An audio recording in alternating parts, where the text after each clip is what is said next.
নিন স্যার, আপনি চেক করে নিন, আমি সত্যি কোনো টাকা নিইনি, আমার কাছে কিছুই নেই। কেন মিথ্যে কথা বলছিস? তুই চুরিটা করেছিস, কারণ এই ঘরে তোর বৌদি আর আমি ছাড়া তুই থাকিস, তার মানে তুই টাকাটা নিয়েছিস।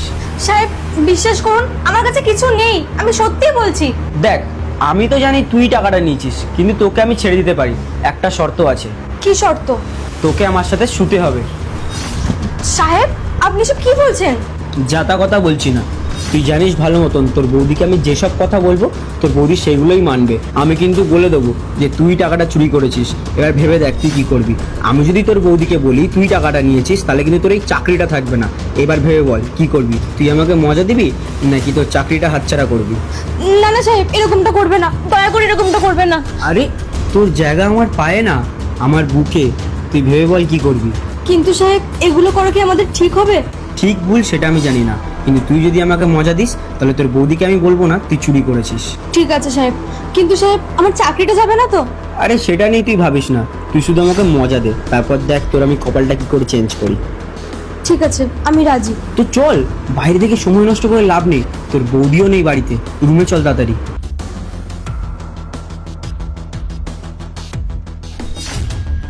বস নে, শুরু কর।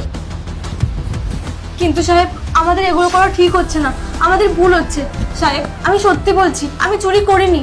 সাহেব আমাকে ছেড়ে দিন না প্লিজ। তুই বেডের মধ্যে এসে নাটক করছিস? তুই কি ভুলে যাচ্ছিস আমি যদি তোর বৌদিকে বলে দিই যে তুই চুরি করেছিস, তাহলে কিন্তু তোর এই চাকরিটা থাকবে না। সাহেব আমরা গরিব বলে আমরা কখনো চোর হতে পারি না। আপনি বিশ্বাসই করতে চাইছেন না যে আমি টাকাটা নিইনি, আমি সত্যি বলছি। দেখ এখন বক বক করিস না, এখন ভালো মুড হয়েছে, তাই চুপচাপ যেটা করছিস সেটা করতে দে। রাহুল! কুসুম, তুমি এখানে কি করছো? তুমি তো বাজারে গেছিলে। সেটা আমি তোমাকে পরে বলবো আমি এখানে কি করছি। তার আগে তুমি আমাকে বলো, এই কাজের লোকটার সাথে তুমি বেডরুমে কি করছো? আর ও আমার বেডে কি করছে? আরে কুসুম, তুমি বিশ্বাস করো, আমি তো ঘুমাচ্ছিলাম, আমি ঘুমটা ভাঙলো দেখি ও আমার গায়ের উপর পড়ে আছে। তাই না? ও একা একা এসে পড়ে রয়েছে, কিসের জন্য ও আসবে এখানে? আরে কুসুম, তোমাকে তো আমি বলতেই ভুলে গেছি, বালিশের তলায় আমি টাকা রেখেছিলাম, ও চুরি করেছে টাকাটা, আর সেই জন্যই আমার গায়ে পড়ছিল, যাতে আমি ওকে ক্ষমা করে দিই। তাই না? টাকাটা শ্রুতি চুরি করেছে। টাকাটা কে চুরি করেছে আমি এক্ষুনি প্রমাণ করে দিচ্ছি। মন্দিরা! হ্যাঁ বৌদি, ডাকছিলে? টাকাটা বার কর। টাকা? কিসের টাকা? আমার সামনে না এত নাটক করতে হবে না, আমি খুব ভালো করে জানি বালিশের নিচ থেকে টাকাটা তুই চুরি করেছিস। চুপচাপ টাকাটা বার করে তোর দাদাকে ফেরত দে।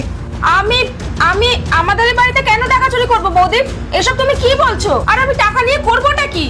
এই শোন, আমি না সবকিছু দেখেছি, তুই হয়তো ভুলে